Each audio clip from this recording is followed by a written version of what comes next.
Hey YouTube, Joeboy here. So guys, I think that it's finally time that we can go back to watching the One Piece anime.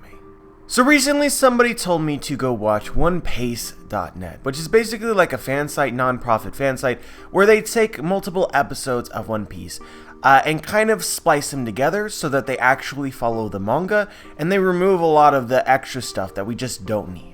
For those who follow Dragon Ball or Dragon Ball Z and watch Dragon Ball Z Kai, it's kind of the same idea where it's, Kai obviously is also remastered while being recut, but these are just fans of One Piece, so they can't remaster it.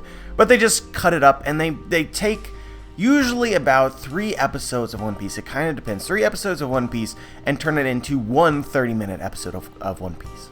I'll leave a link in the description so you guys know what the hell I'm talking about.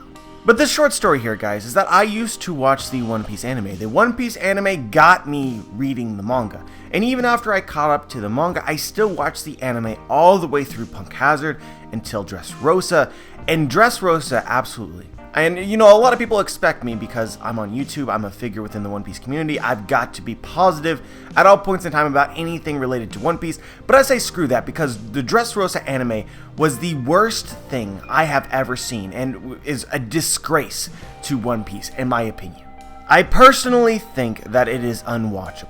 Now, obviously, there will be some people out there that disagree, they enjoyed it, and if you enjoyed it, that's on you, I'm glad that's the case for you. But I would be lying if I didn't say that Dressrosa completely turned me off to the anime. After Dressrosa, and somewhere in the middle of Dressrosa, I stopped watching the One Piece anime, and I never started again. That's just what happened. Now there's this group thing that exists that basically the One Piece anime has not been good since the time skip. And to be honest with you, I haven't looked at it that in depth to really say for sure, well yes, the quality has dropped ever since Marineford. But what I can say is that for me, Dressrosa was the tipping point. If you guys want to watch the One Piece anime, you can actually stream it for free online on Crunchyroll. But there's this cool thing that Crunchyroll does is where they list out the One Piece arcs, basically. And then they give you the number of episodes associated with each arc. And so when you look at this, it's kind of interesting. The Dressrosa arc spanned in the anime, according to Crunchyroll, from episode 630 to episode 746, meaning Dressrosa had a total of 114 or 116 episodes. Sorry guys, math failed me for just a moment. Now if you look at the One Piece manga, Dressrosa spans from chapter roughly 700 to 800, including post-Dressrosa. Meaning there are more episodes of anime tied to Dressrosa than there are chapters. It's not even a 1-to-1 ratio. And honestly guys, this isn't all that surprising, I guess, because we all know that Oda takes a break every 4 weeks, give or take. Whereas the One Piece anime produces a new episode every single week. And so because One Piece airs every single week, and they cannot catch up to the One Piece manga, else they would run out of material, basically means that they have to have more episodes than chapters. And so in some circles, One Piece is praised because it doesn't have traditional filler. If you watch Naruto or if you watch Bleach or other long-running shonen anime, basically in order to keep from catching up to the source material, they completely go in a different direction with the story, a lot.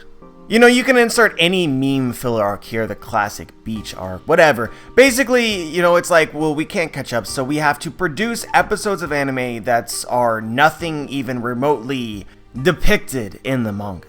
And so often with these other shows like Bleach and Naruto, you have guides created online by people who actually watch them, who tell you, which episodes you can skip so that you can get to the stuff that you actually want to see. But One Piece isn't quite the same because it doesn't have a lot of this traditional filler. Instead, they add filler to the regular episodes. The content that is related to the manga, they stretch it out. This has the potential to be good and sometimes is really good, but often, almost all the time for me, especially in Dressrosa, it ends up not being the case. The idea here is that within the manga, there's several scenes which can be extended. You can go deeper into certain things and create a more complete story. But at the same time, you have the potential to completely ruin the thing that made the story great in the first place. It really all comes down to the quality of the filler. If you're not going to do the filler justice, I would actually prefer you to do traditional, unrelated filler, just so that at the very least I know which episodes that I can skip to get into the story that I am enjoying. But if you are adding filler onto the story, then I cannot skip episodes without skipping very important things. And so if I cannot watch it and I cannot skip it, then what's going to happen is exactly what happened. I'm going to drop it. Not for a couple weeks, not for a couple months, but for many years. And you know, guys, I'm sitting here and I'm just kind of sad because I think that the One Piece anime, the directors, the people in charge, can see what is successful right now. You know, I cover My Hero Academia, the manga, on my channel. And the anime, I think, is fantastic. We've gone through 2 seasons of My Hero Academia. The 3rd one has just begun. As of recording this, 2 episodes have been released. The first 2 seasons of My Hero Academia were a total of 38 episodes, and in chapters of the manga they covered 70 chapters. So on average, you're looking at about 2 chapters per anime episode. Basically what this means is that compared to One Piece, if we were looking at the Dressrosa arc, which is less than 1 chapter per episode, you're getting double the amount of relevant content per episode. And the reason for this is because My Hero Academia is seasonal and does not air every single week like One Piece does for the past 20 years. Because they are forced to make a new episode every week, but they don't want to create outside filler arcs, it means less material from the actual manga that they can cover per episode. Oh man, I wish One Piece would go seasonal. That would be the best time ever. But I'm past the point of believing that it will ever be a possibility. It's just a hope somewhere in my heart. Maybe that they'll start it over again. Maybe they will recut it like Dragon Ball Z Kai or what they're doing at One Piece.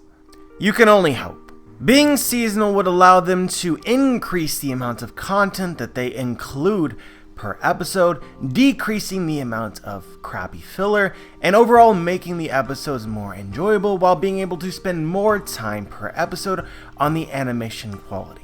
Being seasonal really eliminates any excuse you could have for having a shitty anime adaptation of the world's best-selling manga. But I'm not a fool, I know what is going on. Yes, One Piece was cancelled from American television, and no, that doesn't seem to really bother them too much because they can spend minimal amounts of money and minimal amounts of effort per week in order to shit out a One Piece episode that's going to sell in Japan. That till now has not lost any steam as far as I am aware. And guys, I want to make this clear, I'm not blaming the directors, I'm not blaming anybody involved with the actual production itself of the anime, because they only have so much time, they only have so much budget. These are things that are outside of their control, and I presume that they do what they can, given what they have. If anything, my anger is directed towards Toei Animation, who is a business, and as any business would, although it's not a consumer approach, but they do this, they maximize their profits. And these profits are probably more focused on the short term rather than the long term. The fact is that for a long time, One Piece didn't need to be good to be profitable. But I'm really wondering if that has changed. I wonder if many people like myself ended up dropping the anime during Dressrosa. Because like I said at the beginning of this video, somebody told me to go watch One Piece, where they sort of chop together episodes and make it more relatable, I guess, to the manga. I'm actually not entirely certain everything that goes into what they do. But what I've noticed is that for the first time in many years, I'm finally enjoying the anime again.